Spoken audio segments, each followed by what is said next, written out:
ทั้งสิ้นที่เฮาจะอยู่เพื่อขอบพระคุณทั้งหมดชีวิต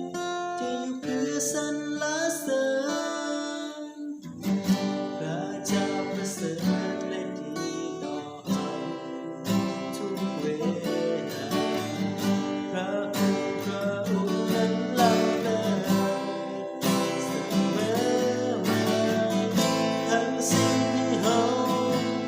จะอยู่เพื่อขอบพระคุณทั้งหมดชีวิตจะอยู่เพื่อสรรเสริญสรรพวิญญาณพระเจ้าสถิตในพวกเฮา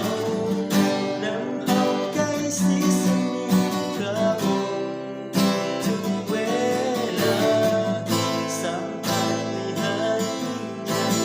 ความสุขเต็มล้นภายในให้ดวงใจได้สรรเสริญ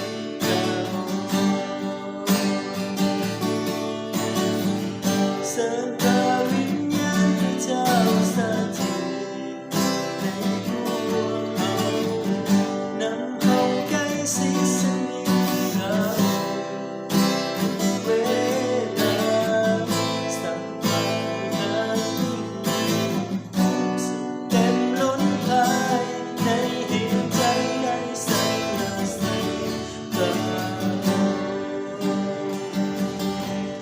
ให้ดวงใจได้สรรเสริญพระองค์